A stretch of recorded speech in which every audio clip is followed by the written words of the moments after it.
হযরতে মূসা আলাইহিস সালাতু ওয়াস সালাম আল্লাহর সাথে দৈনিক 1000 কথা বলতেন। বলেন না কয় হাজার? 1000 কথা বলতেন। উনি তুর পাহাড়ে উঠে অর্থাৎ সিনাই পর্বতে উঠে আল্লাহর সাথে কথা বলতেন।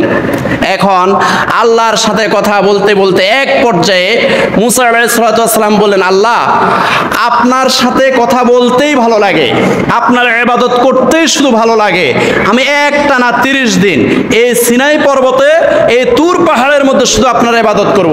আল্লাহ বললেন ঠিক আছে আসো। তো ওনার উম্মতদের থেকে উনি বিদায় নিয়ে 1 মাসের জন্য সিনাই পর্বতে চলে গেলেন। সিনাই পর্বতে যাওয়ার পরে 1 মাস ইবাদতের পরে আল্লাহ রাব্বুল আলামিন বললেন, ও মূসা আলাইহিস সালাতু ওয়াস সালাম, আপনার ইবাদত আমার খুব ভালো লেগেছে, আপনি একাগ্র চিত্তে যে ইবাদত করেছেন আমার কাছে খুব ভালো লেগেছে, আপনি আরো 10 দিন থাকেন। মূসা আলাইহিস সালাম বললেন, এটাই তো আমি চাইছিলাম, আমার রব আমার মালিক আরো 10 দিন আমার সাথে কথা বলবে, আমি ইবাদত বন্দেগী করব, এটাই তো আমি চেয়েছিলাম। মূসা আলাইহিস সালাম আরো 10 দিন থেকে গেলেন। এই ফাঁকি কি হলো, মূসা আলাইহিস সালামের কওমের মধ্যে একটা জারজ সন্তান ছিল, তার নাম ছিল সামিরি। এই জারজ সন্তান সামিরি কি করলো, স্বর্ণ রূপা দিয়ে একটা গরুর মূর্তি বানাইলো। গরুর মূর্তি বানাইয়া ওনার কাউমকে বলল, ও মূসা আলাইহিস সালামের কাউম তোমরা শোনো, মূসা আলাইহিস সালাম 30 দিনের জন্য বিদায় নিয়েছে, কিন্তু এখন উনি আসতেছে না, উনি উধাও হয়ে গেছে অথবা উনি মারা গেছেন, অতএব উনি আর আসবে না। এখন এতদিন মূসা আলাইহিস সালামের হুকুম মতো আমরা আল্লাহর ইবাদত করেছি, কিন্তু মূসা আলাইহিস সালাম যেহেতু উধাও হয়ে গেছে অথবা মারা গেছে, আজ থেকে আমরা এই গরুর মূর্তির পূজা করব। নাউজুবিল্লাহ বলেন। এবার সাধারণ মানুষগুলো এই সামিরির কথা মতো গরুর মূর্তির পূজা শুরু করলো।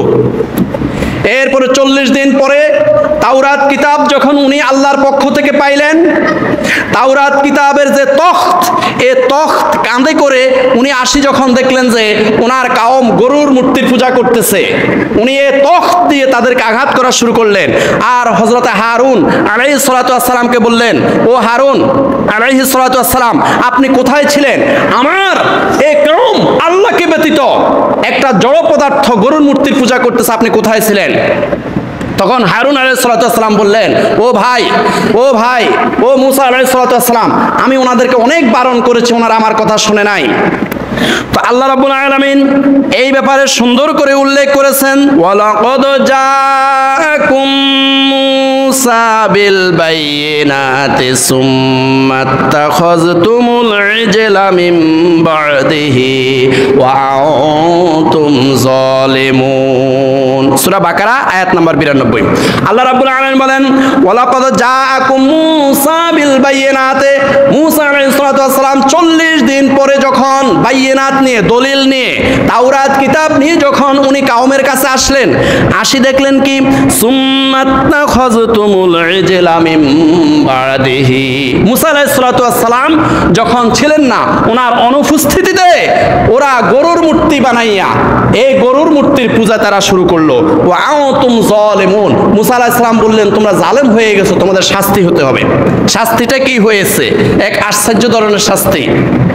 একটা মাঠের মধ্যে এই যারা মূর্তি পূজা করেছে, গরুর মূর্তি পূজা করেছে, এদের সবাই একটা মাঠের মধ্যে নিয়ে গেলেন।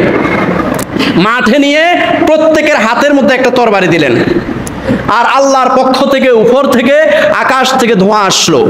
ধোঁয়া আসে সব অন্ধকারাচ্ছন্ন হয়ে গেল। এবার মূসা আলাইহিস সালাম হুকুম দিলেন, এই অন্ধকারের ভিতরে তোমরা কেউ কাউকে দেখতেছ না, তোমরা তরবারি চালাও। তরবারি চালাইতে চালাইতে, কেউ কাউকে তো দেখে না, তরবারি চালাইতে চালাইতে সবাই মারা গেল।